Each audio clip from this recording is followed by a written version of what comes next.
भवनाशाय श्रीशाय गुणराशये हृद्याय शुद्धविद्याय मध्वाय च नमो नमः। श्रीमद्रमारमण सद्गिरिपाद संगीव्याख्यानिनादलिताखिलदुष्टदर्पं दुर्वादिवारणविदारणदक्षदीक्षमक्षोभ्यतीर्थमृगराजमहं नमामि। समस्त गुरुभ्यो नमः।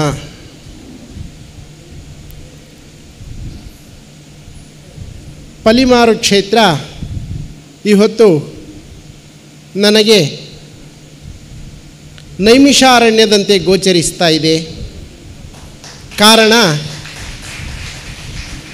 ಒಂದೊಂದು ನಿಮಿಷವನ್ನು ಸಾರ್ಥಕ ಮಾಡಿಕೊಳ್ತಾ ಇರುವಂತಹ ಒಂದು ದಿವ್ಯ ಜ್ಞಾನಯಜ್ಞ ಇಲ್ಲಿ ನಡೀತಾ ಇದೆ. 1000 ವರ್ಷಗಳ ಜ್ಞಾನ ಕಾರ್ಯವನ್ನು ಅಲ್ಲಿ ಋಷಿಗಳು ಸಂಕಲ್ಪಿಸಿದರೆ ಇಲ್ಲಿ ಕನಿಷ್ಠ 1000 ನಿಮಿಷಗಳನ್ನಾದರೂ ಕೂಡ ಈ 24 ತಾಸಿನಲ್ಲಿ ವಿನಿಯೋಗ ಮಾಡಲಿಕ್ಕೆ ಮುಕ್ತ ಅವಕಾಶ ಉಂಟು. ನಡುವೆ ಕೈ ನೋವು ಕಾಲು ನೋವು ಅಂತ ಯಾರಾದರೂ 7 ತಾಸು ಎದ್ದು ಹೋದರೂ ಕೂಡ 1000 ನಿಮಿಷಗಳು ಸಿಗುತ್ತೆ. ಒಟ್ಟು 1440 ನಿಮಿಷಗಳು ಈ 24 ಗಂಟೆಗಳಲ್ಲಿ ಸಿಗ್ತಾ ಇದೆ. ನಿಜಕ್ಕೂ ಇದು ನೈಮಿಷಾರಣ್ಯವೇ ಸರಿ. ಇಲ್ಲಿ ಮಧ್ವಕರಾರ್ಚಿತ ರಾಮಚಂದ್ರ ದೇವರೊಂದಿಗೆ ವೇದವ್ಯಾಸ ದೇವರು ಸಹ ನೆಲೆಸಿದ್ದಾರೆ. ನಮ್ಮ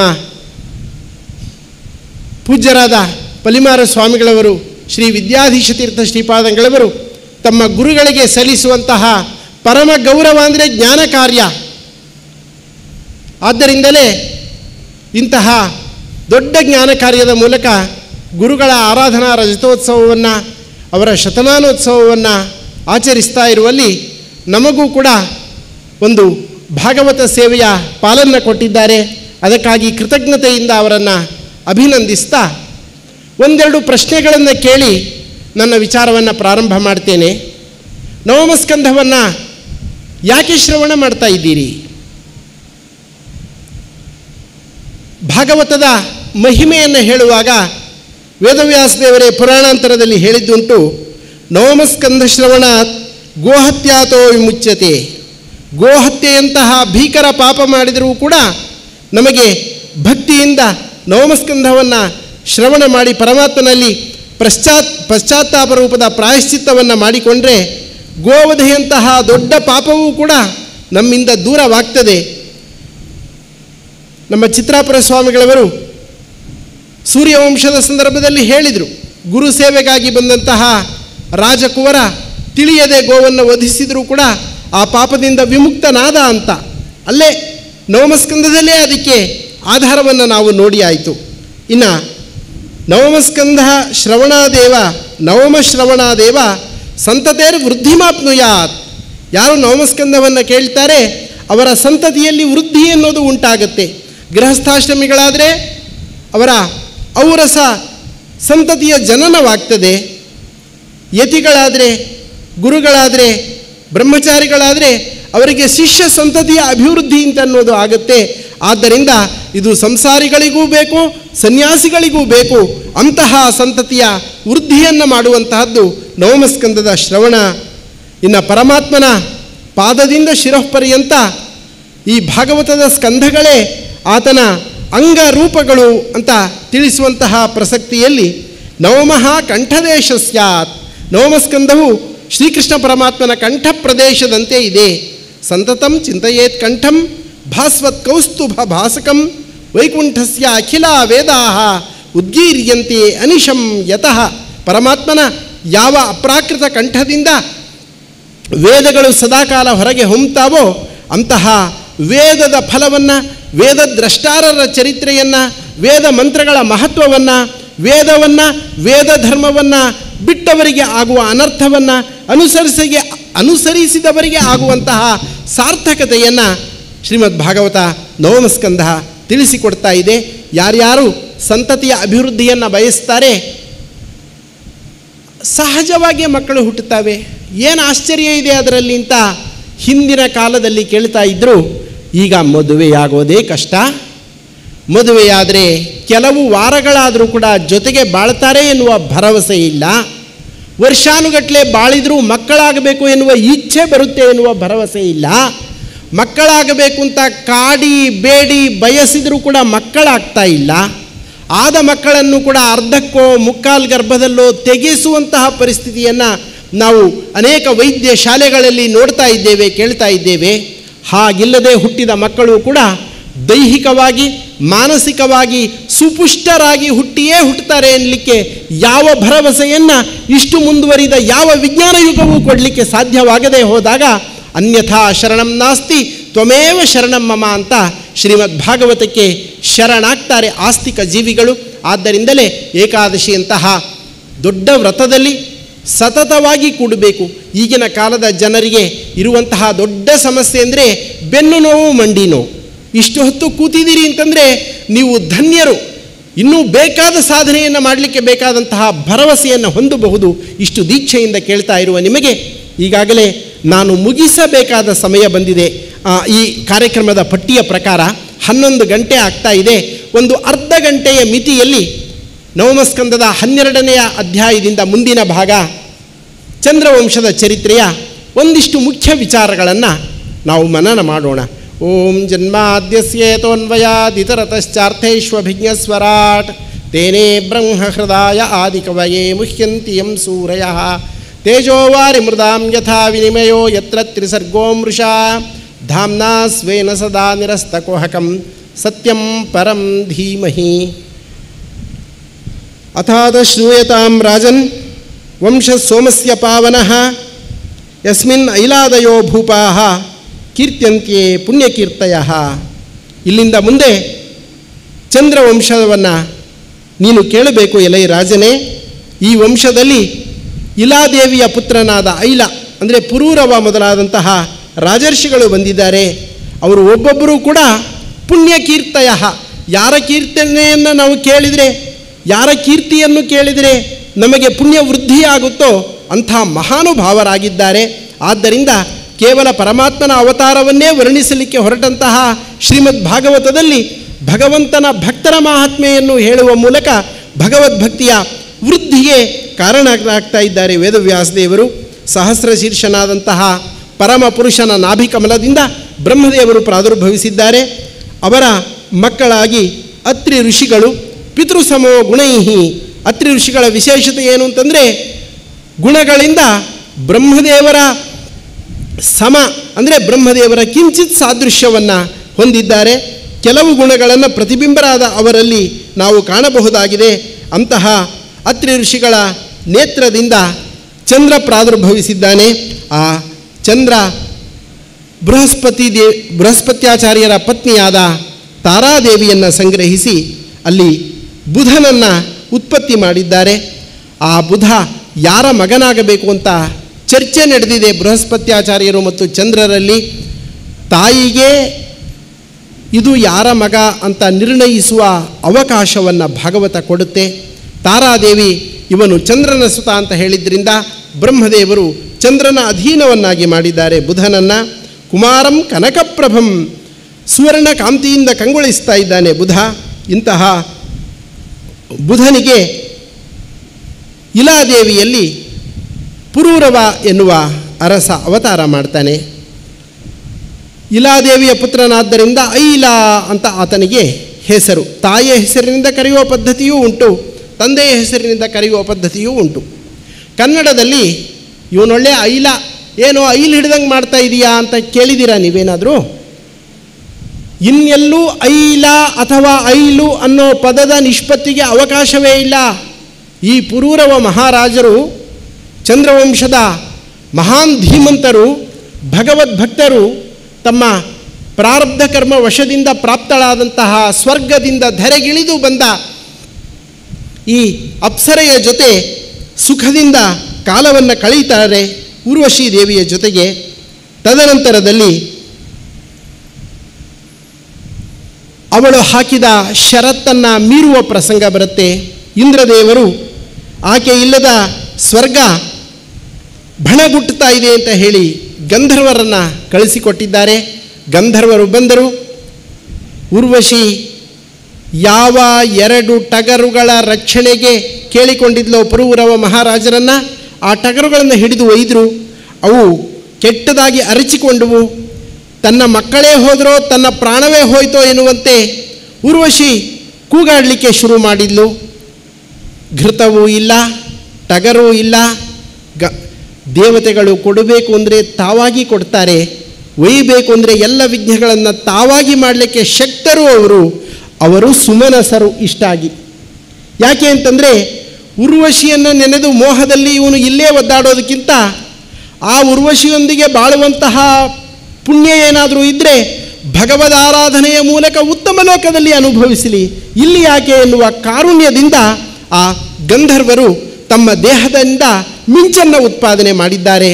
ಮಲಗಿದವನು ಎದ್ದು ಬಂದಿದ್ದ, ಮೈ ಮೇಲೆ ವಸ್ತ್ರ ಇರಲಿಲ್ಲ. ಊರ್ವಶಿ ಹಾಕಿದ 3 ಷರತ್ತುಗಳು ಭಂಗವಾದವು. ಊರ್ವಶಿ ಹೊರಟು ಹೋದ್ಲು. ಹುಚ್ಚನಂತೆ ತಿರುಗ್ತಾ ಇದ್ದಾನೆ. ಊರ್ವಶಿ ಊರ್ವಶಿ ಊರ್ವಶಿ ಅಂತ ಈ ಐಲು ಹಿಡಿಸ್ಕೊಂಡಿದ್ದರಿಂದ ಅವನನ್ನು ಐಲ ಅಂತ ಕನ್ನಡದ ಮೂಲಕ ಕರೀಬೇಕು. ಇಳಾದೇವಿಯ ಪುತ್ರನ ಈ ಊರ್ವಶಿಯ ಮೇಲಿನ ಮೋಹದಿಂದ ಐಲ ಎನ್ನುವ ಪದ ಕನ್ನಡಕ್ಕೆ ಬಂತು ಅಂತ ಅನ್ನೋದನ್ನು ತಿಳಿದುಕೊಳ್ಳಬೇಕು. ಇಂತಹ ಪುರೂರವರು ಮತ್ತೆ ಆಕೆಯನ್ನು ಕಾಣುತ್ತಾರೆ. ಕಂಡಂತಹ ಸಂದರ್ಭದಲ್ಲಿ ನಿನ್ನನ್ನು ಕೂಡ್ತೇನೆ ಅಂತಾರೆ.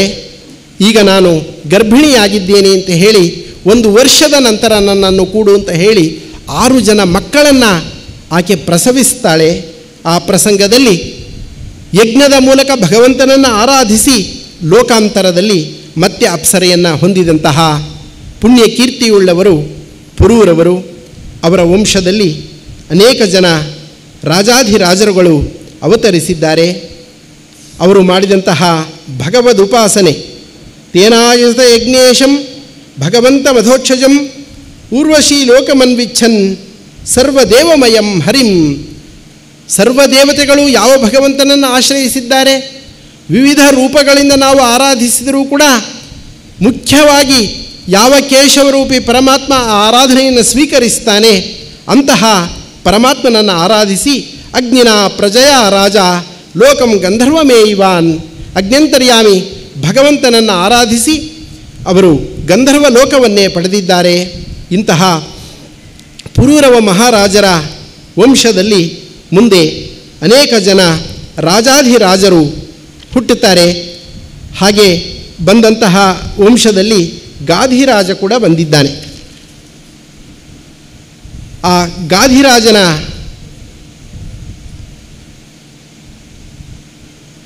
ಮಗಳು ಸತ್ಯವತಿ. ಆ ಸತ್ಯವತಿ ಎನ್ನುವ ಕನ್ಯೆಯನ್ನು ಭೃಗು ವಂಶದಲ್ಲಿ ಬಂದಂತಹ ರುಚಿಕ ಎನ್ನುವ ಋಷಿಗಳಿಗೆ ಕೊಡ್ತಾ ಇದ್ದಾರೆ. ಆ ರುಚಿಕ ಋಷಿ ನಿನ್ನ ಅಪೇಕ್ಷೆ ಏನು ಅಂತ ಪತ್ನಿಯನ್ನು ಕೇಳಿದಾಗ, ನನ್ನ ಆಸೆ ಮತ್ತು ನಮ್ಮ ತಾಯಿಯ ಆಸೆ ಇಬ್ಬರಿಗೂ ನಮಗೆ ಯೋಗ್ಯರಾದಂತಹ ಮಕ್ಕಳು ಆಗಬೇಕು ಅಂತ ಹೇಳಿ, ನೀವು ಋಷಿಗಳಿದ್ದೀರಿ, ನಮಗೆ ಏನಾದರೂ ಮಂತ್ರದಿಂದ ಸಂತಾನವಾಗುವಂತೆ ಉಪಕಾರವನ್ನು ಮಾಡಬೇಕು ಅಂತ ಕೇಳಿದಾಗ, ಅತ್ತೆಗಾಗಿ ಬೇರೆ ಚರುವನ್ನು ಪತ್ನಿಗಾಗಿ ಬೇರೆ ಚರುವನ್ನು ಅಭಿಮಂತ್ರಿಸಿದಂತಹ ರುಚಿಕರು ನದಿಯ ಸ್ನಾನಕ್ಕೆ ಹೋಗಿದ್ದಾರೆ. ಬರುವುದರಲ್ಲಿ ಒಂದು ಸಮಸ್ಯೆ ಎದುರಾಯಿತು. ನಮ್ಮ ಮಾತೆಯರಿಗೆ ನಮ್ಮ ಸಹೋದರಿಯರಿಗೆ ಕೆಲವು ಮನೆಗಳಲ್ಲಿ ಕೆಲವು ಮನಗಳಲ್ಲಿ ಒಂದು ಗೀಳುಂಟು. ಅದೇನು ಅಂದರೆ ನನ್ನ ಹತ್ರ ಇಲ್ಲೇ ಇಲ್ಲ, ನಿನ್ನ ಹತ್ರ ಇರೋದು ಕೊಟ್ಟು ಬಿಡು ಅಂತ. ಆ ಎದುರಿಗಿರೋರು ನಮಗಿಂತ ದೊಡ್ಡವರು ಚಿಕ್ಕವರು, ಅವರಿಗೂ ಆಸೆ ಇರುತ್ತಲ್ಲ, ಇನ್ನೊಬ್ಬರ ವಸ್ತುವನ್ನು ನಾನು ಆಸೆ ಪಡಬಾರ್ದು, ನಂದು ನನಗಿರಲಿ ಅವ್ರದ್ದು ಅವರಿಗಿರಲಿ ಎನ್ನುವ ಭಾವ ಕೆಲವರಿಗೆ ಇರೋದಿಲ್ಲ. ಅಂತಹವಳಾಗಿದ್ಲು ರುಚಿಕ ಪತ್ನಿ. ಆ ಕಾರಣದಿಂದ ಅದು ಮಗಳಿಗೆ ಅಭಿಮಂತ್ರಿಸಿದ ಹವಿಸ್ಸು ಅಂತ ಕೂಡ ನೋಡ್ದಲೇ, ಏನೇ ನಿನಗೆ ನಿನ್ನ ಗಂಡ ಒಳ್ಳೇದು ಕೊಟ್ಟಿರ್ತಾನೆ, ಅದು ನನಗೆ ಕೊಟ್ಬಿಡು. ಈ ಅಮ್ಮ ಎಂಥವಳು ಅಂತಂದರೆ, ಎಂಥ ಮಾತೃಭಕ್ತಿ ಅಂದರೆ, ತನಗೆ ಕಡಿಮೆಯ ದರ್ಜೆಯದು ಬಂದರೂ ಪರವಾಗಿಲ್ಲ, ನಮ್ಮ ಅಮ್ಮನಿಗೆ ಒಳ್ಳೆಯದು ಕೊಡಬೇಕು ಎನ್ನುವ ಮೋಹ. ಕೆಲವು ಮನೆಗಳಲ್ಲಿ ಗಂಡು ಮಕ್ಕಳು ಅಮ್ಮನ ಮೇಲಿನ ಮೋಹದಿಂದ ಸಂಸಾರವನ್ನು ಹಾಳು ಮಾಡ್ಕೊತಿದ್ದಾರೆ. ಕೆಲವು ಹೆಣ್ಣು ಮಕ್ಕಳು ತವರು ಮನೆಯಲ್ಲಿ ಅಮ್ಮನ ಅಪ್ಪನ ಅಣ್ಣ ತಮ್ಮಂದಿರ ಮೋಹದಿಂದ ಸಂಸಾರವನ್ನು ಹಾಳು ಮಾಡ್ಕೊತಾ ಇದ್ದಾರೆ. ಭಾಗವತದಿಂದ ನಾನು ಹೊರಗೆ ಮಾತಾಡ್ತಿದ್ದೀನಿ ಅಂತ ಯಾರಾದರೂ ನೀವು ಆರೋಪ ಮಾಡೋದಾದರೆ ಆ ಆರೋಪವನ್ನು ನಾನು ಸ್ವೀಕರಿಸಲಿಕ್ಕೆ ಸಿದ್ಧ ಇದ್ದೇನೆ. ಭಾಗವತ ಕೇಳಲಿಕ್ಕೆ ಮುಂದೆ ಹೀಗೆ ಜನ ಕೂಡಬೇಕು ಅಂದರೆ ಅವರ ಸಂಸಾರಗಳು ನೆಮ್ಮದಿಯಿಂದ ಇರಬೇಕು. ನೆಮ್ಮದಿಯಿಂದ ಇರಬೇಕು ಅಂದರೆ ಭಾಗವತೋಕ್ತವಾದಂತಹ ಕೌಟುಂಬಿಕ ಸಾಮರಸ್ಯದ ಸೂತ್ರಗಳನ್ನು ಮನನ ಮಾಡದಲೇ ಬರೀ ಶ್ಲೋಕ ಹೇಳಿ ಕೆನ್ನೆ ಹೊಡ್ಕೊಂಡು ಹೋಗಷ್ಟು ಸಾತ್ವಿಕ ಕಾಲದಲ್ಲಿ ನಾವೂ ಇಲ್ಲ ನೀವು ಇಲ್ಲ. ಆದ್ದರಿಂದ ಈ ರೀತಿಯಾಗಿ ವಾಸ್ತವದೊಂದಿಗೆ ಭಾಗವತವನ್ನು ಚಿಂತನೆ ಮಾಡುವ ಅನಿವಾರ್ಯತೆಯನ್ನು ಈ ವೇದಿಕೆಯ ಮೂಲಕ ನಾನು ಪ್ರತಿಪಾದನೆ ಮಾಡ್ತಾ ಇದ್ದೇನೆ. ಭಾಗವತ ಕನಸಿನ ಗಂಟಲ್ಲ, ಕೇವಲ ಕಣ್ಣು ಮುಚ್ಚಿಕೊಂಡು ಧ್ಯಾನ ಮಾಡುವ ಯೋಗಿಗಳಿಗೆ ಮಾತ್ರವಲ್ಲ, ಅವರ ಅನುಗ್ರಹದಿಂದ ಲೌಕಿಕ ಬಾಳ್ವೆಯನ್ನು ಸಮೃದ್ಧವಾಗಿ ಬಾಳುವವರಿಗೂ ಕೂಡ ಭಾಗವತ ಬೆಳಕಾಗತ್ತೆ, ದಾರಿ ದೀಪವಾಗತ್ತೆ. ಅಂತಹ ನೂರಾರು ಸೂಕ್ತಿಗಳು, ಅದಕ್ಕೆ ಬೇಕಾದಂತಹ ಸೂಚನೆಗಳು ಭಾಗವತದ ಘಟ್ಟ ಘಟ್ಟದಲ್ಲಿ ತುಂಬಿದಿವೆ ಅನ್ನೋದನ್ನು ಈ ಸ್ವಲ್ಪ ಸಮಯದಲ್ಲಿ ನಾನು ಸಾಧ್ಯವಾದಷ್ಟು ಶ್ರೋತೃಗಳಿಗೆ ಮನನ ಮಾಡಿಸುವ ಪ್ರಯತ್ನವನ್ನು ಮಾಡ್ತೇನೆ. ಮುಂದೆ ವಿಚಾರ ನಿಮಗೆ ಗೊತ್ತುಂಟು. ರುಚಿಕ ತನ್ನ ಸಂತತಿಯಲ್ಲಿ ಸಾತ್ವಿಕನಾದ ಋಷಿ ಹುಟ್ಟಬೇಕು ಅಂತ ಯಾವ ಚರುವನ್ನು ಅಭಿಮಂತ್ರಣ ಮಾಡಿದ್ನೋ ಅದನ್ನು ಸ್ವೀಕರಿಸಿದ ಅವರ ಅತ್ತೆ ಈ ಕಡೆ ಕ್ಷತ್ರಿಯೋಚಿತವಾದಂತಹ ಪುತ್ರ ಹುಟ್ಟಲಿ ಅಂತ ಅವರ ಅತ್ತೆಗಾಗಿ ಅಭಿಮಂತ್ರಿಸಿದ ಚರು ಅವರ ಪತ್ನಿ ಸ್ವೀಕಾರ ಮಾಡಿದ್ರಿಂದ ಇವರ ವಂಶದಲ್ಲಿ ಪರಶುರಾಮ ದೇವರು ಅವತಾರ ಮಾಡಬೇಕಾಯಿತು. ಅವರ ವಂಶದಲ್ಲಿ ವಿಶ್ವಾಮಿತ್ರರು ಅವತರಿಸಿ ಕ್ಷತ್ರಿಯರಾಗಿ ಬಾಳಬೇಕಾದವರು, ರಾಜರ್ಷಿಗಳಾಗಬೇಕಾದವರು ಬ್ರಹ್ಮರ್ಷಿಗಳಾದರು. ಪರಮಾತ್ಮನಿಗೆ ಆಶ್ರಮದ ಭೇದವಿಲ್ಲದೆ ಹೋದರೂ ಕೂಡ ತಾನು ಮುನಿವಂಶದಲ್ಲೂ ಬಂದರೂ ಕೂಡ ತೃಪ್ತರಾದ ಕ್ಷತ್ರಿಯರನ್ನು 21 ಬಾರಿ ಭೂಪ್ರದಕ್ಷಿಣೆಯ ಮೂಲಕ ಮರ್ದಿಸಿ ತನ್ನ ಲೀಲೆಯನ್ನು ತೋರಿಸಿದ್ದಾನೆ. ಇದು ಭಗವಂತನ ಲೀಲೆಯೇ ಆಗಿದೆ. ಇಂತಹ ಪ್ರಸಂಗದಲ್ಲಿ ಜಮದಗ್ನಿಯ ಪುತ್ರರಾಗಿ ಅವತರಿಸಿದಂತಹ ಪರಶುರಾಮ ದೇವರು, ಜಮದಗ್ನಿಯ ಪತ್ನಿ ರೇಣುಕಾದೇವಿ, ಆ ಆಶ್ರಮಕ್ಕೆ ಬಂದಂತಹ ಕಾರ್ತವೀರ್ಯಾರ್ಜುನ, ಋಷ್ಯಾಶ್ರಮದಲ್ಲಿ ಇಷ್ಟೊಂದು ಆತಿಥ್ಯವ, ಇಂತಹ ಯಜ್ಞಧೇನು ನಮ್ಮಲ್ಲಿ ಇದ್ದರೆ ಪ್ರಜೆಗಳಿಗೆ ಉಪಯೋಗಿಸ್ತೀನಿ ನಾನು, ವಿರಕ್ತರಿಗೆ ಯಾಕೆ ಅಂತ ಹೇಳಿ ಬಲಾತ್ಕಾರದಿಂದ ಒಯ್ದ, ತಪ್ಪು ಮಾಡಿದ. ಅದರ ಫಲವಾಗಿ ತಂದೆಯನ್ನು ತೊಂದರೆ ಮಾಡಿದಂತಹ ತಮ್ಮ ಆಶ್ರಮದ ಗೋವನ್ನು ಒಯ್ದಂತಹ ಆ ಕಾರ್ತವೀರ್ಯಾರ್ಜುನನನ್ನು ಸಂಹಾರ ಮಾಡ್ತಾರೆ ಪರಶುರಾಮದೇವರು. ತಮಾಪತಂತಂ ಭೃಗುವರ್ಯಮೋಜಸ ಧನುರ್ಧರಂ ಬಾಣ ಪರಶ್ವದಾಯುಧಂ ಐಣೇಯ ಚರ್ಮಾಂಬರಮರ್ಕಧಾಮಭಿರ್ ಯಜ ಯುತಂ ಜಟಾಭಿರ್ ದದೃಶೇ ಪುರೀಂ ನೃಪಃ. ಆ ಪುರಿಗೆ ಹೇಗೆ ಆಕ್ರಮಣ ಮಾಡಿದರು ಅಂತಂದರೆ, ಪರಶುರಾಮ ದೇವರು ಬಿಲ್ಲನ್ನು ಬಾಣವನ್ನು ಧರಿಸಿದ್ದಾರೆ, ಕೊಡಲಿಯನ್ನು ಧರಿಸಿದ್ದಾರೆ, ಕೃಷ್ಣಾರ್ಜುನವನ್ನು ಹೊತ್ತಿದ್ದಾರೆ. ಸೂರ್ಯ ಸದೃಶವಾದ ಕಾಂತಿ ಜಟೆಯಿಂದ ಹೊರ ಹೊಮ್ಮುತ್ತಾ ಇದೆ. ಆ ನಗರಕ್ಕೆ ಆಕ್ರಮಿಸಿ ಕಾರ್ತವೀರ್ಯಾರ್ಜುನ 500 ಕೈಗಳಿಂದ ಬಿಲ್ಲು ಬಾಣವನ್ನು ಸಜ್ಜುಗೊಳಿಸಿ ಪರಶುರಾಮ ದೇವರ ಮೇಲೆ ಬಾಣ ಪ್ರಯೋಗ ಮಾಡಲಿಕ್ಕೆ ಹೋದರೆ ತನ್ನ ಹರಿತವಾದ ಕೊಡಲಿಯಿಂದ 500 ಕೈಗಳನ್ನು ಕಡಿದಿದ್ದಾರೆ.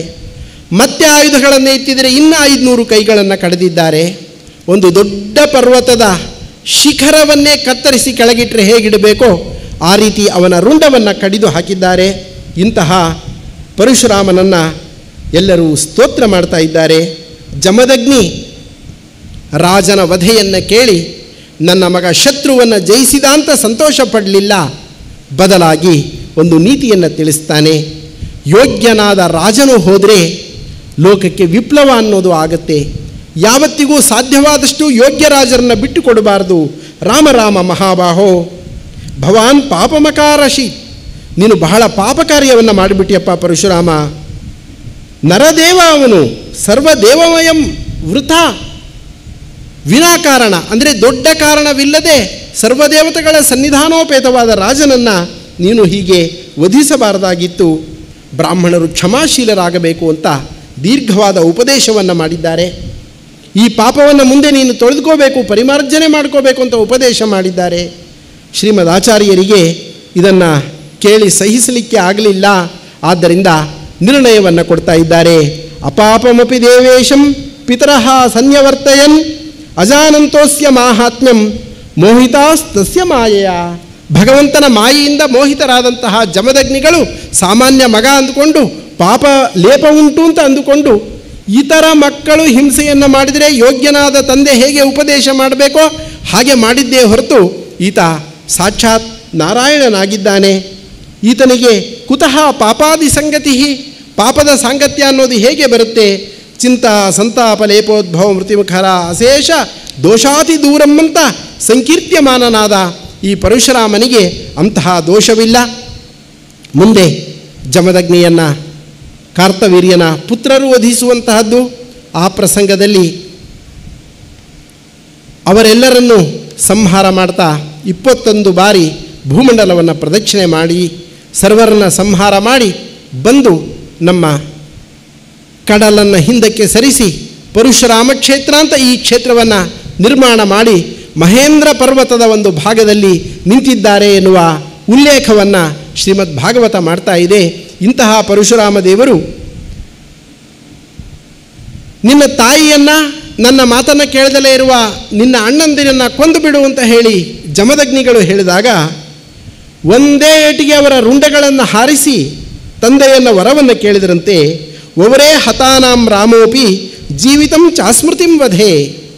ಅಪ್ಪ, ನೀನು ಸುಪ್ರೀತನಾಗಿದ್ದೀಯಾ ಅಂತ ಆಗಿದ್ದೇನೆ ಅಂತ ಹೇಳ್ತಾ ಇದ್ದೀಯಾ, ಏನು ವರ ಬೇಕು ಗೊತ್ತಾ ನನಗೆ? ನನ್ನ ತಾಯಿ ರೇಣುಕೆ ಮತ್ತು ಅಣ್ಣಂದಿರು ಬದುಕಲಿ, ಮತ್ತು ಅಸ್ಮೃತಿಂ ವಧೆ, ನಾನು ಕೊಂದಿದ್ದೆ ಅನ್ನೋದು ಅವರಿಗೆ ನೆನಪು ಕೂಡ ಇರಬಾರದು. ಈ ರೀತಿಯ ವರವನ್ನು ಕೊಡು ಅಂತ ಹೇಳುವ ಮೂಲಕ ಮಾಡಿದ ಕಾರ್ಯ ಮಾಡದೋಪಾದಿಯಲ್ಲಿ ಪರಿವರ್ತಿಸಿಕೊಂಡಂತಹ ಆ ಪರಮಾತ್ಮ ನಾವು ಮಾಡುವಂತಹ ಪಾಪಗಳನ್ನು ಕೂಡ ಆತ ಪರಿಮಾರ್ಜನೆ ಮಾಡಿ ನಮ್ಮಿಂದ ನಡೆದೇ ಇಲ್ಲ ಎನ್ನುವಂತೆ ಶುದ್ಧರನ್ನಾಗಿ ಮಾಡಲಿ. ನಾವು ಸ್ವರೂಪದಲ್ಲಿ ಯೋಗ್ಯರಾಗಿದ್ದರೆ ಆತನ ಪಾದಕ್ಕೆ ನಾವು ಶರಣಾಗತರಾಗಿದ್ದೇವೆ. ಇದರಿಂದ ತಿಳಿಯುವುದು ನಮಗೆ ಇಷ್ಟೇ, ತಂದೆಯ ಮಾತನ್ನು ಕೇಳದ ಮಕ್ಕಳು ದೋಷಿಗಳಾದರು. ತಂದೆಯ ಮಾತನ್ನು ಕೇಳುವ ಮೂಲಕ ಪರಶುರಾಮ ಪಿತೃವಿನ ಆಜ್ಞೆಯ ಪರಿಪಾಲನೆಯ ಮೂಲಕ ನಾವು ದೋಷ ಮುಕ್ತರಾಗಲಿಕ್ಕೆ ಅವಕಾಶ ಇದೆ ಎನ್ನುವ ಒಂದು ದೊಡ್ಡ ಆದರ್ಶವನ್ನು ಈ ಕಥೆಯ ಮೂಲಕ ತಿಳಿಸಿಕೊಡ್ತಾ ಇದ್ದಾರೆ. ಮುಂದೆ ವಿಶ್ವಾಮಿತ್ರರು ಅವತರಿಸಿದ್ದಾರೆ ಗಾಧಿಯಲ್ಲಿ.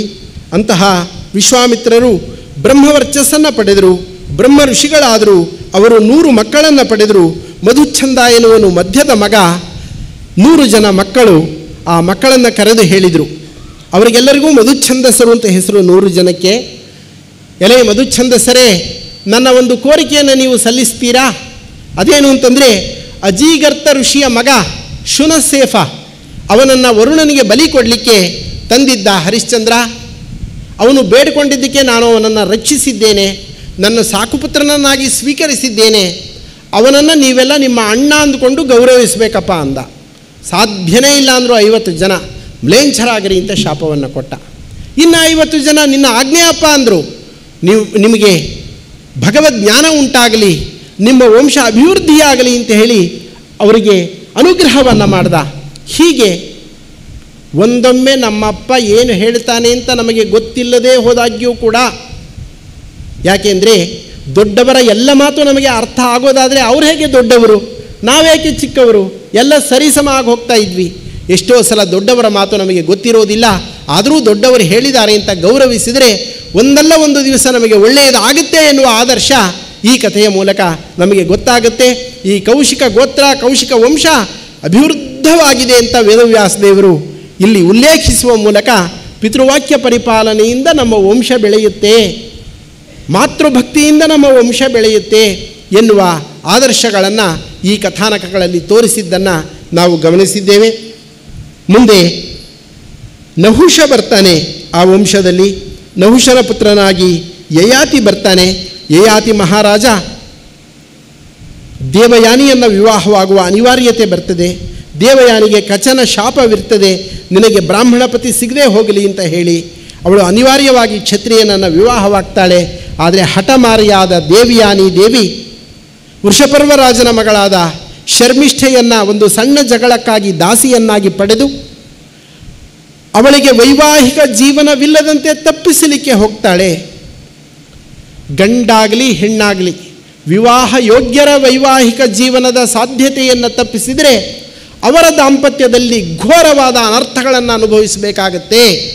ಬಹಳ ಎಚ್ಚರಿಕೆಯಿಂದ ಇರಬೇಕು ಲೋಕದಲ್ಲಿ ಅನ್ನೋದನ್ನು ತೋರಿಸಲಿಕ್ಕಾಗಿ ಒಂದು ಸತ್ಕಾರ್ಯವೇ ನಡೆದು ಹೋಗುತ್ತೆ. ಅವಳು ಪ್ರಾರ್ಥಿಸಿದಾಗ, ಶರ್ಮಿಷ್ಠೆ ಪ್ರಾರ್ಥಿಸಿದಾಗ ಯಯಾತಿ ಮಹಾರಾಜರು ಸ್ವೀಕಾರ ಮಾಡ್ತಾರೆ. ಇಬ್ಬರಲ್ಲೂ ಮಕ್ಕಳಾಗ್ತವೆ. ಯಯಾತಿ ದೇವಿಯಲ್ಲಿ ಯದು, ತುರ್ವಸು ಎನ್ನುವಂತಹ ಮಕ್ಕಳು, ಶರ್ಮಿಷ್ಠಾದೇವಿಯಲ್ಲಿ ದೃಹ್ಯು, ಅನು ಮತ್ತು ಪೂರು ಎನ್ನುವಂತಹ 3 ಮಕ್ಕಳಾಗ್ತಾರೆ. ಇದನ್ನು ದೇವಯಾನಿ ದೇವಿ ತಂದೆಯಾದ ಶುಕ್ರಾಚಾರ್ಯನಿಗೆ ಬಹಳ ಚಾಡಿ ಹೇಳಿ ತವರು ಮನೆಯಲ್ಲಿ ಹೋಗಿ ಕೂಡ್ತಾಳೆ, ಗಲಾಟೆ ಮಾಡ್ತಾಳೆ. ಆಗ ಬೇರೆ ದಾರಿ ಕಾಣದೆ ಅಕಾಲ ವೃದ್ಧಾಪ್ಯ ಬರಲಿ ಅಂತ ಶಾಪವನ್ನು ಕೊಡ್ತಾರೆ. ಮಗಳ ಮೇಲಿನ ವ್ಯಾಮೋಹದಿಂದ ಏನು ಮಾಡ್ತೀನಿ ಅಂತ ಗೊತ್ತಿಲ್ಲದಲೇ ಅಳಿಯನ ಯೌವನವನ್ನು ನಾಶ ಮಾಡಿ ಹಾಕ್ತಾರೆ ಶುಕ್ರಾಚಾರ್ಯರು. ಮನೆಗಳಲ್ಲೂ ಹಾಗೆ ತಾನೇ ಆಗ್ತಾ ಇರೋದು. ಅಳಿಯನ ಮೇಲೆ ಆರೋಪ ಹೊರಿಸುವ ಅತ್ತೆ ಮಾವಂದಿರು ಮಗಳ ಜೀವನ ಹಾಳಾಗ್ತದೆ ಅಂತ ನೋಡ್ತಾ ಇಲ್ಲ. ಸೊಸೆಯನ್ನು ಕಾಡಬೇಕು ಎನ್ನುವ ಖುಷಿಯಲ್ಲಿ ಇರ್ತಕ್ಕಂತಹ ನಮ್ಮ ತಂದೆ ತಾಯಿಗಳು ಮಗನ ಜೀವನ ಮೊಮ್ಮಕ್ಕಳ ಜೀವನ ಹಾಳಾಗ್ತಾ ಇದೆ, ನಾಳೆ ನಮಗೆ ದುಃಖ ಅನ್ನೋದನ್ನು ಗಮನಿಸ್ತಾ ಇಲ್ಲ ಎಷ್ಟೋ ಮನೆಗಳಲ್ಲಿ. ಇದಕ್ಕೆ ಯಾವ ಸಂವಿಧಾನದಿಂದ ಸರಿ ಹೋಗುತ್ತೆ, ಯಾವ ಕಾನೂನಿನಿಂದ ಸರಿ ಹೋಗುತ್ತೆ, ಯಾವ ಬೋಧನೆಯಿಂದ ಸರಿ ಹೋಗುತ್ತೆ? ಇದೆಲ್ಲ ಆ ಪುಣ್ಯ ಇತ್ತು ಅಂತಂದರೆ ಭಾಗವತ ಗ್ರಂಥದ ಒಂದೊಂದು ಘಟನೆಯಿಂದಲೂ ಕೂಡ ತಿಳಿದುಕೊಳ್ಳಿ. ನೀವು ನಿಮ್ಮ ಮನೆಗಳೆಲ್ಲ ನಂದನವನವಾಗಬೇಕು. ನೀವು ನೆಮ್ಮದಿಯಿಂದ ಇದ್ದರೆ ನಿಮಗೆ ಭಗವದ್ಭಕ್ತಿಯ ಜೊತೆಗೆ ಸಂಸ್ಕಾರ, ನಿಮ್ಮಲ್ಲಿ ಸಂಸ್ಕಾರ ಭಗವದ್ಭಕ್ತಿ ಎರಡೂ ಇದ್ದರೆ ಕಿಂಚಿತ್ ಜ್ಞಾನದ ಪ್ರಾಪ್ತಿ. ಅಂತಹ ಜ್ಞಾನವೂ ಸೇರಿದರೆ ನಿಮ್ಮಲ್ಲಿ ಸತ್ಸಂತಾನ, ಅಂತಹ ಸಂತಾನ ಇದ್ದರೆ ನಮ್ಮ ಮಠಗಳು ಮುಂದುವರಿಯೋದು. ಅರ್ಥ ಆಗ್ತಾ ಇದೆಯಾ? ಯಾಕೆ ಏಕಾದಶಿ ದಿವಸ ಕೂಡ ಇಷ್ಟು ಉಸಿರುಗಟ್ಟಿ ನಾನು ಮಾತಾಡ್ತಿದ್ದೀನಿ ಅಂತಂದರೆ, ಮುಂದೆ ಈ ಎಲ್ಲ ಮಧ್ವಪೀಠಗಳಿಗೂ ಉತ್ತರಾಧಿಕಾರಿಗಳು ಬರಬೇಕಾದ್ದು ಆಕಾಶದಿಂದ ತರೋಣೋ ಭೂಮಿ ಅಗಿದು ತರೋಣೋ, ನಿಮ್ಮ ಮನೆಗಳಿಂದಲೇ ಹುಟ್ಟಿ ಬರಬೇಕು ಅವರೆಲ್ಲ. ಅಂತಹ ಒಂದು ಪ್ರಾರ್ಥನೆ ಕಳಕಳಿ ಯಾರಿಗಾದರೂ ಇದ್ದರೆ ನಮ್ಮ ಮಕ್ಕಳು ಮೊಮ್ಮಕ್ಕಳು ಮರಿಮಕ್ಕಳು ಶ್ರೀಮದ್ ಆಚಾರ್ಯರ ಸೇವೆಯನ್ನು ಮಾಡುವಂತೆ ಆಗಲಿ. ಅವತ್ತು ಬಾಳಗಾರ ಸ್ವಾಮಿಗಳು ಅಷ್ಟರ ಮಟ್ಟಿಗೆ ಹೇಳಿದ್ದಾರೆ ಅಂತಿದ್ರೆ, ಇವತ್ತಿನಿಂದ ನಿಮ್ಮ ಮನಸ್ಸಿನಲ್ಲಿರುವ ವಕ್ರತೆಗಳನ್ನು ತಿದ್ದುಕೊಳ್ತಾ ಒಬ್ಬ ಯೋಗ್ಯನನ್ನು ನಮ್ಮ ವಂಶದಲ್ಲಿ ಕರುಣಿಸಪ್ಪ ದೇವರೇ ಅಂತ ಪ್ರಾರ್ಥಿಸಲಿಕ್ಕೆ ಬೇಕಾದ ಮನೋವೇದಿಕೆಯನ್ನು ಸಿದ್ಧಿ ಮಾಡಬೇಕು. ಬರೀ ನವಮಸ್ಕಂದ ಕೇಳಿದ್ರೆ ಮಕ್ಕಳಾಗ್ಬಿಡ್ತಾವೆ, ಸಂತತಿ ಆಗ್ಬಿಡುತ್ತೆ ಅಂತ ಅಂದುಕೋಬೇಡಿ. ಅದಕ್ಕೆ ಬೇಕಾದ ಭಕ್ತಿಯ ಮೌಲ್ಯಗಳನ್ನು, ಮಾನವೀಯ ಮೌಲ್ಯಗಳನ್ನು ನೀವು ಅನ್ವೇಷಣೆ ಮಾಡಲಿಕ್ಕೆ ಬೇಕಾದಂತಹ ಸಾಕಷ್ಟು ಸರಕು ಇಲ್ಲಿ ಉಂಟು. ಈ ರೀತಿ ಕೇಳೋದಾದರೆ ಬರೀ ನವಮಸ್ಕಂಧವನ್ನೇ ಒಂದು 10 ದಿವಸ ಪ್ರವಚನ ಮಾಡಿದರೆ ಸಾಕಷ್ಟು ವಿಚಾರಗಳು ಸಿಗ್ತವೆ. ಅನೇಕ ಜ್ಞಾನಿಗಳು ವ್ಯಾಖ್ಯಾನವನ್ನು ಮಾಡಿದ್ದಾರೆ, ಹರಿದಾಸರು ಇದರ ಬಗ್ಗೆ ಎಲ್ಲ ಮಾತಾಡಿದ್ದಾರೆ. ಅವನ್ನೆಲ್ಲ ಯಾವಾಗ ನೋಡೋದು? ಕೆಲವೇ ಗಂಟೆಗಳಲ್ಲಿ, ಕೆಲವೇ ದಿವಸಗಳಲ್ಲಿ ನಾವು ಭಾಗವತವನ್ನು ಮುಗಿಸೋದಾದರೆ ಅದನ್ನೆಲ್ಲ ಯಾವಾಗ ನೋಡೋದು? ಇಂತಹ ಶ್ರೀಮದ್ ಭಾಗವತ ನವಮಸ್ಕಂಧದಲ್ಲಿ ಹರ್ಮ್ಯಾಶ್ವ ಎನ್ನುವಂತಹ ರಾಜನ ವಂಶದಲ್ಲಿ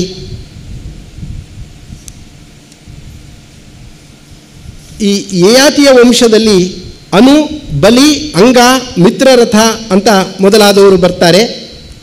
ಅಲ್ಲಿ ಮಿತ್ರರಥನಿಗೆ ರೋಮಪಾದ ಅಂತ ಹೆಸರು. ಅಂತಹ ರೋಮಪಾದನಿಗೆ ಮಕ್ಕಳಾಗೋದಿಲ್ಲ. ದಶರಥನ ಪುತ್ರಿಯಾದಂತಹ ಶಾಂತಾದೇವಿಯನ್ನು ದತ್ತು ತಗೊಳ್ತಾರೆ. ಆ ಶಾಂತಾದೇವಿಯನ್ನು ಯೋಗ್ಯರಾದಂತಹ ಋಷ್ಯಶೃಂಗ ಮಹರ್ಷಿಗಳಿಗೆ ಕೊಟ್ಟು ವಿವಾಹವನ್ನು ಮಾಡ್ತಾರೆ. ಅವರ ವಂಶದಲ್ಲಿ ಮುಂದೆ ಅತಿರಥ ಬರ್ತಾನೆ. ಮಿತ್ರರಥನ ವಂಶದಲ್ಲಿ ಆ ಅತಿರಥನಿಗೆ ಕರ್ಣ ಸಿಕ್ಕು ಅವನ ಮಗ ವೃಷಸೇನನಾಗಿ ಕರ್ಣನ ಸಂತತಿ ಈ ರೀತಿ ಬಂದಿದೆ ಮೂಲದಲ್ಲಿ ಅನ್ನೋದನ್ನು ನಾವು ನೋಡ್ತೇವೆ. ಆ ಯಯಾತಿಯ ಮಕ್ಕಳಾದಂತಹ ಪುರು ಮಹಾರಾಜರ ವಂಶದ ಹೇಗೆ ಬೆಳೀತು ಅನ್ನೋದನ್ನು ಕೂಡ ನಾವು ನೋಡೋಣ. ಪುರು ಮಹಾರಾಜರ ವಂಶದಲ್ಲಿ ಜನಮೇಜಯ ಅಂತ ಬರ್ತಾನೆ. ಆತನ ಮಗ ರಂತಿನಾರ. ಅವರ ವಂಶದಲ್ಲಿ ಅಪ್ರತಿರಥ, ಕಣ್ವ, ಮೇಧಾತಿಥಿ, ಪ್ರಸ್ಕಣ್ವ ಮೊದಲಾದವರೆಲ್ಲ ವೇದದ್ರಷ್ಟಾರರಾಗಿ ಬ್ರಾಹ್ಮಣರಾಗಿ ಕಂಗೊಳಿಸ್ತಾರೆ. ಆದ್ದರಿಂದ ಸೂರ್ಯ ವಂಶ ಚಂದ್ರವಂಶಗಳ ಜೊತೆಗೆ ಬ್ರಹ್ಮವಂಶವನ್ನು ಇಲ್ಲಿ ವರ್ಣನೆ ಮಾಡಲಾಗಿದೆ. ಮನ್ಯು ಎನ್ನುವಂತಹ ವ್ಯಕ್ತಿಗೆ ಬೃಹಕ್ಷತ್ರ, ಹೋತ್ರ ಅವರ ಮಗನಾಗಿ ಹಸ್ತಿ ಹುಟ್ಟುತ್ತಾನೆ. ಆತ ಹಸ್ತಿನಾವತಿ ನಗರವನ್ನು ನಿರ್ಮಾಣ ಮಾಡ್ತಾನೆ. ಅಜಮೀಢ ಅವರ ವಂಶದಲ್ಲಿ ಬಂದವನು. ನಳಿನಿ ಎನ್ನುವ ಪತ್ನಿಯಲ್ಲಿ ನೀಲ ಎನ್ನುವಂತಹ ಮಗನನ್ನು ಪಡಿತಾನೆ. ಅವರ ವಂಶದಲ್ಲಿ ಹರ್ಮ್ಯಾಶ್ವ ಅಂತ ಬರ್ತಾನೆ. ಹರ್ಮ್ಯಾಶ್ವನಿಗೆ 5 ಮಕ್ಕಳು ಹುಟ್ಟುತ್ತಾರೆ. ತನ್ನ ರಾಜ್ಯವನ್ನು 5 ಭಾಗ ಮಾಡಿ ಪಂಚ ಅಲಂ 5 ಜನ ಸಾಕು ನನ್ನ ರಾಜ್ಯ ಪಾಲಿಸಲಿಕ್ಕೆ ಅಂತ ಹೇಳಿದ್ರಿಂದ ಆ ವಂಶಕ್ಕೆ ಪಾಂಚಾಲ ವಂಶ ಅಂತ ಹೆಸರು ಬರುತ್ತೆ.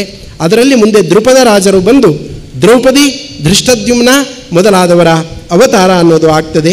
ಅದರಂತೆಯೇ ರಂತಿನಾರನ ಮಗನಾದಂತಹ ಸುಮತಿಗೆ ಮುಂದೆ ಆ ವಂಶದಲ್ಲಿ ರೈಭ್ಯನ ಮಗ ದುಷ್ಯಂತನ ಮಗ ಭರತರು. ಆ ಭರತನ ಮಕ್ಕಳು ಭರತನನ್ನು ಹೋಲುತ್ತಾ ಇಲ್ಲ ಎನ್ನುವ ಕಾರಣಕ್ಕಾಗಿ ನಾಶಪಡಿಸಿದಾಗ ಕೊನೆಗೆ ಮರುತ್ತರು ಭರದ್ವಾಜ ಎನ್ನುವಂತಹ ಮಗನನ್ನು ಕೊಡ್ತಾರೆ. ಅವನಿಗೆ ವಿತಥ ಅಂತ ಹೆಸರಾಗುತ್ತೆ. ವಿತಥನಿಗೆ ಸಂಕೃತಿ ಎನ್ನುವ ಪುತ್ರ, ಸಂಕೃತಿಯ ಮಗನೇ ರಂತಿದೇವ. ರಂತಿದೇವನ ಚರಿತ್ರೆಯನ್ನು ನಾವು ಅವಶ್ಯವಾಗಿ ಈ ನವಮಸ್ಕಂದದ ಚಂದ್ರವಂಶದಲ್ಲಿ ಕೇಳಲೇಬೇಕು. ರಂತಿದೇವರು ಅನ್ನದಾನ ಜಲದಾನಗಳಲ್ಲಿ ಬಹಳ ಪ್ರಖ್ಯಾತರು. ಒಮ್ಮೆ ತಮ್ಮ ಎಲ್ಲ ಸಂಪತ್ತನ್ನು ದಾನದಲ್ಲಿ ಕಳೆದುಕೊಂಡು ಖಾಲಿ ಕೈಯಾಗಿದ್ದರೂ ಕೂಡ ಭಗವತ್ ಪ್ರೀತ್ಯರ್ಥವಾಗಿ 48 ದಿವಸಗಳ ಉಪವಾಸವನ್ನು ಮಾಡ್ತಾರೆ. ಪಾರಣೆಯ ಸಂದರ್ಭಕ್ಕೆ ಅವರಿಗೆ ಭಗವಂತನ ಅನುಗ್ರಹದಿಂದ ಘೃತ ಪಾಯಸ ಮತ್ತು ತೋಯ, ಒಳ್ಳೆಯ ತುಪ್ಪ ಹಾಕಿದ ಪಾಯಸ ಮತ್ತು ಒಂದಿಷ್ಟು ನೀರು ಸಿಗುತ್ತೆ. ಇನ್ನು ಏನು ಪಾರಣೆ ಮಾಡಬೇಕು ಅಂತಂದರೆ, ಕೃಚ್ಛ ಪ್ರಾಪ್ತ ಕುಟುಂಬಸ್ಯ ಕ್ಷುತೃಭ್ಯಾಂ ಜಾತವೇ ಪಥೋ ಅತಿಥಿರ್ಬ್ರಾಹ್ಮಣ ಕಾಲೇ ಭೋಕ್ತು ಕಾಮಸ್ಯ ಚಾಗಮತ. ತರ ನಡುಗ್ತಾ ಇದ್ದಾನೆ ಹಸಿವೆಯಿಂದ, ಕಂಪನ ಹುಟ್ಟಿ ಹೋಗಿದೆ. ಅಂತಹ ಒಬ್ಬ ಬ್ರಾಹ್ಮಣ ಅತ್ಯಂತ ಕೃಶನಾಗಿದ್ದಾನೆ. ನನಗೆ ಅನ್ನ ಬೇಕಪ್ಪ ಅಂತ ಕೇಳ್ತಾನೆ. ಅರ್ಧ ಭಾಗವನ್ನು ರಂತಿದೇವ ಸಮರ್ಪಣೆ ಮಾಡಿ ಶ್ರೀಹರಿ ಪ್ರಿಯತಾಂ ಅಂತ ಹೇಳ್ತಾನೆ. ಗೃಹಸ್ಥಾಶ್ರಮಿಗಳ ಧರ್ಮವನ್ನು ತೋರಿಸ್ತಾ ಇದ್ದಾನೆ. ಅದನ್ನು ವಿಭಾಗ ಮಾಡಿ ಕೊಟ್ಟು ಶ್ರದ್ಧೆಯಿಂದ ಹರಿಂ ಸರ್ವತ್ರ ಸಂಪಶ್ಯನ್, ಬಂದಿರತಕ್ಕಂತಹ ಸರ್ವಜೀವಿಗಳಲ್ಲೂ ಹರಿಯನ್ನು ನಾವು ಕಾಣಬೇಕು. ಇಂತಹ ಸದ್ಭಾವನೆ ಇದ್ದರೆ ವಂಶಾಭಿವೃದ್ಧಿ ಆಗುತ್ತೆ, ಮರಿಬೇಡಿ. ಸರ್ವಜೀವರಲ್ಲಿ ಭಗವಂತನ ಉಪಾಸನೆ ಮಾಡಬೇಕು, ಆ ವಂಶಗಳು ಬೆಳೀತವೆ. ಅದೇ ಸಂದರ್ಭಕ್ಕೆ ಒಬ್ಬ ಶೂದ್ರ ಬರ್ತಾನೆ, ಉಳಿದ ಅನ್ನವನ್ನು ಬೇಡ್ತಾನೆ. ಅದರಲ್ಲಿ ವಿಭಾಗ ಮಾಡಿಕೊಟ್ಟಾಯಿತು. ನಂತರದಲ್ಲಿ ನಾಯಿಗಳನ್ನು ಕಟ್ಟಿಕೊಂಡು ಬರ್ತಾನೆ ಒಬ್ಬ ವ್ಯಕ್ತಿ. ಸಾಮಾನ್ಯ ಶೂದ್ರನಿಗಿಂತ ಹೆಚ್ಚು ಮಲಿನಕ್ಕೆ ಅವಕಾಶವಿರುವಂತಹ ದೃಶ್ಯ ಕಾಣ್ತಾ ಇದೆ ಆ ಅತಿಥಿಯಲ್ಲಿ. ಅವನಿಗೂ ವಿಭಾಗವನ್ನು ಮಾಡಿಕೊಡ್ತಾನೆ. ನಂತರ ಬರುವ ಪುಣ್ಯಾತ್ಮ ಎಂಥ ಅತಿಥಿ ಅಂದರೆ, ಗೋವಧೆಯನ್ನು ಮಾಡಿ ಆ ಮಾಂಸವನ್ನೇ ಭಕ್ಷಣೆ ಮಾಡುವ ಸಮುದಾಯದಲ್ಲಿ ಹುಟ್ಟಿದ ವ್ಯಕ್ತಿ ಬರ್ತಾನೆ. ರಂತಿದೇವ, ನಾನು ಬದುಕಲಾರೆ, ಸ್ವಲ್ಪ ಇಟ್ಕೊಂಡಿದೆ ಅಂತ ಕಾಣುತ್ತೆ, ನನಗೆ ಕೊಟ್ಬಿಡು, ನಾನು ತಿಂದುಬಿಡ್ತೀನಿ, ನೀರು ಕುಡಿತೀನಿ ಅಂದರೆ, ರಂತಿದೇವರು ಹಿಂದು ಮುಂದೆ ನೋಡದಲೇ ಅದನ್ನು ಸಮರ್ಪಣೆ ಮಾಡಿ, ಭಗವಂತ ನನಗೆ ಹಸಿವೆ ಆಗಿರೋದು ಸತ್ಯ, ನೀರಡಿಕೆ ಆಗಿರೋದು ಸತ್ಯ, ಆದರೆ ಜನರ ನೀರಡಿಕೆ ಹಸಿವೆಗಳನ್ನು ನೋಡಿ ನಾನು ಸುಮ್ಮನಿರಲಾರೆ. ಅವರಿಗೆ ಹಸಿವೆ ಹೋಗಲಿ, ನೀರಡಿಕೆ ಹೋಗಲಿ, ಅದರ ಮೂಲಕ ನನಗೆ ತೃಪ್ತಿ ಬರಲಿ ತಂದೆ, ಸಾಕು ಎನ್ನುವಂತಹ ಸಮರ್ಪಣಾ ಭಾವವನ್ನು ವ್ಯಕ್ತಪಡಿಸಿ ಭಗವಂತನನ್ನು ಸ್ತೋತ್ರ ಮಾಡ್ತಾ ಇದ್ದಾರೆ.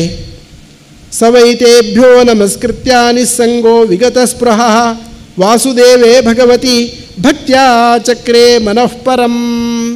ಆ ಅತಿಥಿಗಳಿಗೆ ಅನ್ನವನ್ನು ನಿವೇದನೆ ಮಾಡಿ ಪರಮಪುರುಷನಾದಂತಹ ವಾಸುದೇವನಲ್ಲಿ ಶ್ರೇಷ್ಠವಾದ ಭಕ್ತಿಯನ್ನು ಮಾಡಿದ್ದಾರೆ. ಇಂತಹ ರಂತಿದೇವರ ವಂಶ ಕೂಡ ಬಹಳ ಶ್ರೇಷ್ಠವಾಗಿರುವಂತಹದ್ದು.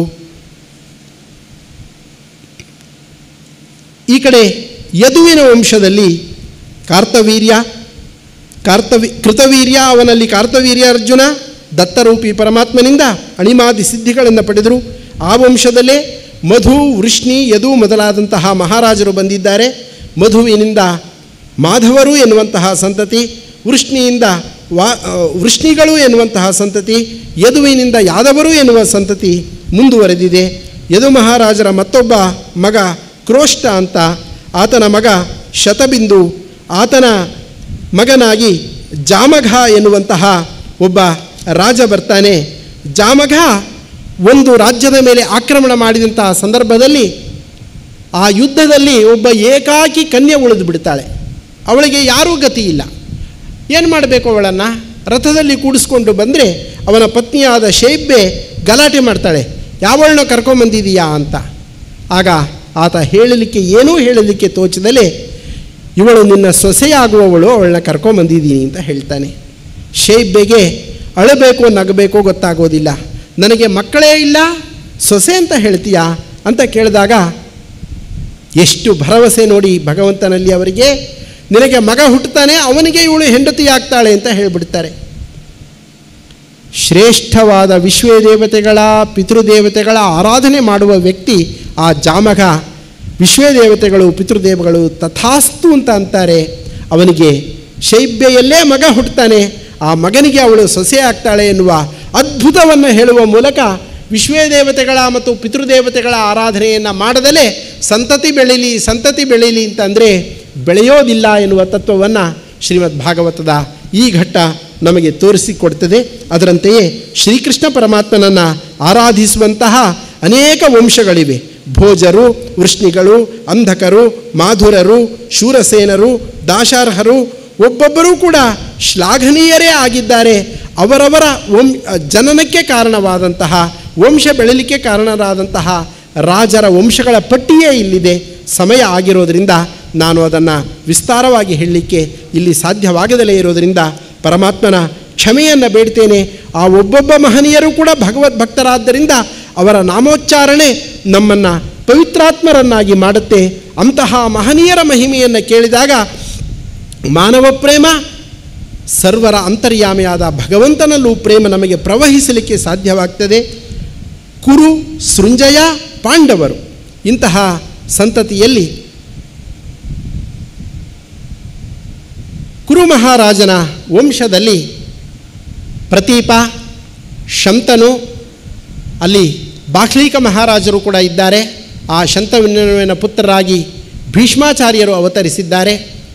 ಮುಂದೆ ಸತ್ಯವತಿಯಲ್ಲಿ ಚಿತ್ರರಂಗದ ಮತ್ತು ವಿಚಿತ್ರವೀರ್ಯರು ಅವತರಿಸಿದ್ದಾರೆ. ವಿಚಿತ್ರವೀರ್ಯನ ಅಕಾಲ ಮರಣದ ಸಂದರ್ಭದಲ್ಲಿ ಅಂಬಾಲಿಕೆ ಹಾಗೂ ದಾಸಿಯರಲ್ಲಿ ವೇದವ್ಯಾಸ ದೇವರು ಸತ್ಯವತಿ ದೇವಿಯರ ಪ್ರಾರ್ಥನೆಯ ಮೇರೆಗೆ ಅಲ್ಲಿ ನಿಯೋಗ ಪದ್ಧತಿಯಿಂದ ಧೃತರಾಷ್ಟ್ರ, ಪಾಂಡು ಮಹಾರಾಜ ಮತ್ತು ವಿದುರರನ್ನು ಪಡೆದಿದ್ದಾರೆ. ಧೃತರಾಷ್ಟ್ರನ ಮಕ್ಕಳು ಕೌರವರು, ಪಾಂಡವರ ಮಕ್ಕಳಾಗಿ ಕುಂತಿದೇವಿ ದುರ್ವಾಸರ ಆತಿಥ್ಯದಿಂದ ಅವರ ಅನುಗ್ರಹದಿಂದ ಪಡೆದಂತಹ ವರದಿಂದ ಯುಧಿಷ್ಠಿರ, ಭೀಮಸೇನ, ಅರ್ಜುನರನ್ನು ಪಡೆದರೆ ಮಾದ್ರಿಗೂ ಆ ಮಂತ್ರವನ್ನು ಪತಿಯ ಆಜ್ಞೆಯಿಂದ ಉಪದೇಶ ಮಾಡಿ ನಕುಲ ಸಹದೇವರ ಅವತಾರಕ್ಕೆ ಕಾರಣಳಾಗಿದ್ದಾಳೆ ಮಹಾತಾಯಿ. ಅಂತಹ ಪಾಂಡವರ ವಂಶದಲ್ಲಿ ಅರ್ಜುನರ ಪುತ್ರನಾಗಿ ಅಭಿಮನ್ಯು ಪುತ್ರನಾಗಿ ಎಲೈ ಶ್ರೇಷ್ಠ ರಾಜರ್ಷಿಯೇ ಪರೀಕ್ಷಿತ, ನೀನು ಅವತರಿಸಿದ್ದೀಯಾ. ನೀನು ತಾಯಿಯ ಗರ್ಭದಲ್ಲಿ ಇದ್ದಂತಹ ಸಂದರ್ಭದಲ್ಲಿ ನಮ್ಮ ಶ್ರೀಕೃಷ್ಣ ಪರಮಾತ್ಮ ನಿನ್ನನ್ನು ರಕ್ಷಿಸಿದ್ದಾನೆ ಎನ್ನುವುದನ್ನು ಕೂಡ ಅಲ್ಲಿ ಶುಕಾಚಾರ್ಯರು ಪ್ರಶಂಸೆಯನ್ನು ಮಾಡ್ತಾ ಇದ್ದಾರೆ. ತ್ವಂತು ಕೃಷ್ಣಾನುಭಾವೇನ ಸಜೀವೋ ಮೋಚಿತೋಂತಕಾತ್. ನೀನು ಅಂತಕನ ವಶನಾಗುವ ಸಂದರ್ಭ ಬಂದಿತ್ತು, ಆದರೆ ಸಜೀವನಾಗಿ ನಿನ್ನನ್ನು ಪರಮಾತ್ಮ ಹೊರಗೆ ಕರೆಸಿಕೊಂಡಿದ್ದಾನೆ. ತಮೇವೇ ತನಯಸ್ತಾತ ಜನಮೇಜಯ ಪೂರ್ವಕಾಹ. ನಿನಗೆ ಜನಮೇಜಯನೇ ಮೊದಲಾದಂತಹ ಮಕ್ಕಳು ಕೂಡ ಆಗಿದ್ದಾರೆ ಅಂತ ಆ ಚಂದ್ರವಂಶವನ್ನು ವಿಸ್ತಾರ ಮಾಡ್ತಾ, ಇಂತಹ ವಂಶದಲ್ಲಿ ಶೂರನ ಮಗನಾಗಿ ವಸುದೇವನಲ್ಲಿ ದೇವಕಿಯ ಪುತ್ರನಾಗಿ ಶ್ರೀಕೃಷ್ಣ ಪರಮಾತ್ಮ ಅವತರಿಸಿದ್ದನ್ನು ವಿವರಿಸ್ತಾರೆ. ಕೀರ್ತಿಮಂತಂ ಸುಷೇಣಂಚ ಭದ್ರಸೇನ ಮುದಾರಧೀಹಿ ರುಜುಂ ಸಮರ್ದನಂ ಭದ್ರಂ ಸಂಕರ್ಷಣ ಮಹೀಶ್ವರಂ ಅಷ್ಟಮಸ್ತು ತಯೋರಾಸೀತ್ ಸ್ವಯಮೇವ ಹರಿಃ ಕಿಲ ಸುಭದ್ರಾಚ ಮಹಾಭಾಗ ತವ ರಾಜನ್ ಪಿತಾಮಹಿ. ಆ ಕೃಷ್ಣನ ಸೋದರಿಯಾದ ಸುಭದ್ರಾದೇವಿಯೇ ನಿನ್ನ ತಂದೆಯ ತಾಯಿ ಪಿತಾಮಹಿಯಾಗಿದ್ದಾಳೆ. ಎಲೈ ಜನಮೇಜಯ, ಏನು ನಿನ್ನ ಭಾಗ್ಯ. ಯಸ್ಯಾನನಂ ಮಕರ ಕುಂಡಲ ಚಾರುಕರ್ಣ ಭ್ರಾಜತ್ಕಪೋಲ ಸುಭಗಂ ಸವಿಲಾಸಹಾಸಂ ನಿತ್ಯೋತ್ಸವಂ ತತತೃಪುರ್ ದೃಶಿಭಿಪ್ಪಿಬಂತ್ಯೋ ನಾರ್ಯೋ ನರಾಶ್ಚ ಮುದಿತಾ ಕುಪಿತಾ ನಿಮೇಶ್ಚ. ಪರಮಸುಂದರನಾದಂತಹ ಶ್ರೀಕೃಷ್ಣ ಪರಮಾತ್ಮನ ರೂಪವನ್ನು ತಮ್ಮ ಕಣ್ಣುಗಳಿಂದ ಆಸ್ವಾದನೆ ಮಾಡಿ ತೃಪ್ತಿಯನ್ನು ಕಾಣದೆ ಎಲ್ಲ ನರನಾರಿಯರು ತಮ್ಮ ರೆಪ್ಪೆಗಳನ್ನು ಬೈತಾ ಇದ್ದಾರಂತೆ. ಹಾಳು ರೆಪ್ಪೆಗಳು ಏನು ಪಟಾಪಟ ಹೊಡ್ಕೊತವೆ, ಇವು ಅಡ್ಡ ಬರದೆ ಹೋದರೆ ಶ್ರೀಕೃಷ್ಣನನ್ನು ಅವಿರತವಾಗಿ ನಾವು ದರ್ಶನ ಮಾಡ್ತಾ ಇದ್ವಿ ಅಂತ. ಆದ್ದರಿಂದಲೇ ಶ್ರೀಮದ್ ಆಚಾರ್ಯರು ತಂತ್ರಸಾರ ಸಂಗ್ರಹದಲ್ಲಿ ಸೌಂದರ್ಯ ಸಾರಂ ಅಂತ ನಮ್ಮ ಶ್ರೀಕೃಷ್ಣ ಪರಮಾತ್ಮನನ್ನು ಧ್ಯಾನಿಸಬೇಕು ಎನ್ನುವ ರೀತಿಯನ್ನು ಹೇಳ್ತಾ ಇದ್ದಾರೆ. ಅಂತಹ ಶ್ರೀಕೃಷ್ಣ ಪರಮಾತ್ಮ ತನ್ನ ಅವತಾರ ಲೀಲೆಗಳನ್ನು ತೋರಿಸಿ ಭಕ್ತರನ್ನು ಅನುಗ್ರಹಿಸಿದಂತಹ ವಿಚಾರವನ್ನು ವೇದವ್ಯಾಸದೇವರು 2 ವೃತ್ತಗಳಲ್ಲಿ ಸಂಗ್ರಹಿಸ್ತಾ ಇದ್ದಾರೆ. ಜಾತೋಗತಃ ಪಿತೃಗೃಹಾತ್ ವ್ರಜಮೇಧಿತೋತ್ರ ಹತ್ವಾರಿಪೂನ್ ಸುತಶತಾನಿ ಕೃತೋರುದಾರಃ ಉತ್ಪಾದ್ಯತೇಷು ಪುರುಷಃ ಕ್ರತುಭಿಃ ಸಮೀಜ ಆತ್ಮಾನಮಾತ್ಮನಿಗಮಂ ಪ್ರಥಯಂಜನೇಷು. ಮುಗಿದ ತಕ್ಷಣ ಹೊರಟ. ಶ್ರೀಕೃಷ್ಣ ಹಾಗೆಯೇ ಒಂದು ಕಡೆ ನಿಲ್ಲುವವನಲ್ಲ, ನಮ್ಮ ಮನಸ್ಸಿನಲ್ಲೂ ನಿಲ್ಲಲಾರ. ಯಥೋ ವಾಚೋ ನಿವರ್ತಂತೆ ಅಪ್ರಾಪ್ಯ ಮನಸಾ ಸಹ. ಹುಟ್ಟಿದ್ದು ಮಧುರೆ, ತಂದಿಟ್ಟಿದ್ದು ಗೋಕುಲ, ಮತ್ತೆ ವೃಂದಾವನಕ್ಕೆ ಹೋಗ್ತಾನೆ, ಮಥುರೆಗೆ ಹೋಗ್ತಾನೆ, ಗರ್ಗರ ಮನೆಗೆ ಹೋಗ್ತಾನೆ, ಮತ್ತೆ ಮತ್ತೆ ಅಟ್ಟಿಸಿಕೊಂಡು ಬಂದಂತಹ ಜರಾಸಂಧಾದಿಗಳಿಂದ ಓಡಿ ಹೋದಂತೆ ನಟಿಸ್ತಾನೆ. ದ್ವಾರಕೆಗೆ ಹೋಗ್ತಾನೆ, ಹಸ್ತಿನಾವತಿಗೆ ಹೋಗ್ತಾನೆ, ಅಶ್ವಮೇಧ ಯಾಗಕ್ಕೆ ಹೋಗ್ತಾನೆ, ಕೊನೆಗೆ ಎಲ್ಲರನ್ನ ಕರೆದುಕೊಂಡು ನಿಜಧಾಮಕ್ಕೂ ಹೋಗ್ತಾನೆ. ಆದರೆ ದ್ವಾರಕೆಯಲ್ಲೇ ನಿಂತವನು ಉಡುಪಿಗೂ ಬರ್ತಾನೆ, ನಮ್ಮ ಮನಸ್ಸಿಗೂ ಬರ್ತಾನೆ. ಹೀಗೆ ಕೃಷ್ಣ ಸದಾ ಸಂಚಾರಿ. ಜಾತೋ ಗತಃ ಪಿತೃಗೃಹಾತ್ ಪೃಥ್ವ್ಯಾ ಸ ವೈ ಗುರುಭರಂ ಕ್ಷಪಯನ್ ಕುರುಣಾಂ ಅಂತಸ್ಸಮುತ್ಥಕಲಿನಾಯುಧಿ ಭೂಪಬಂಧಂ ದೃಷ್ಟ್ಯಾ ವಿಧೂಯ ವಿಜಯೇ ಜಯಮುದ್ವಿಘುಷ್ಯ ಪ್ರೋಚೋದ್ಧವಾಯ ಚ ಪರಂ ಸಮಗಾತ್ ಸ್ವಧಾಮ. ಪಾಂಡವರ ರಕ್ಷಣೆಗಾಗಿ ಈ ಭೂಮಿಗೆ ಅತ್ಯಂತ ಭಾರಭೂತರಾಗಿದ್ದಂತಹ ಕುರುಗಳನ್ನು ಸಂಹರಿಸಲಿಕ್ಕಾಗಿ, ಅವರ ಮಧ್ಯದಲ್ಲಿದ್ದಂತಹ ಕಲಿಯನ್ನು ನಿಗ್ರಹಿಸಲಿಕ್ಕಾಗಿ ಯುಧಿ ಭೂಪಬಂಧಂ, ಆ ಕುರುಕ್ಷೇತ್ರ ರಣರಂಗದಲ್ಲಿ ಪದ್ಮವ್ಯೂಹ, ಚಕ್ರವ್ಯೂಹವೇ ಮೊದಲಾದ ಅನೇಕ ವ್ಯೂಹಗಳನ್ನು ಕಟ್ಟಿ ಅವರು ನಿಂತಿದ್ದರೆ, ದೃಷ್ಟ್ಯಾ ವಿಧೂಯ, ಕೇವಲ ತನ್ನ ಕರುಣಾಪೂರಿತ ಲೋಚನದಿಂದ ಅವುಗಳನ್ನೆಲ್ಲ ನುಚ್ಚು ನೂರನ್ನಾಗಿ ಮಾಡಿ ಪಾಂಡವರಿಗೆ ಜಯವನ್ನು ತಂದುಕೊಟ್ಟಿದ್ದಾನೆ. ನಾನು ಆಯುಧವನ್ನೇ ಹಿಡಿಯೋಲ್ಲ ಅಂತ ಪ್ರತಿಜ್ಞೆ ಮಾಡಿದ ಭೂಪ ಇತರರು ಹಿಡಿದ ಆಯುಧಗಳನ್ನೆಲ್ಲ ಹುಲ್ಲುಕಡ್ಡಿಗೆ ಸಮ ಮಾಡಿ ಹೃತವತಿ ಪರ ಸೈನಿಕಾಯು ರಕ್ಷಣಾ, ತನ್ನ ಕಣ್ಣಿಂದಲೇ ಅವರ ಶತ್ರು ಸೈನಿಕರ ಆಯುಷ್ಯವನ್ನು ಹೀರಿದವನಾಗಿ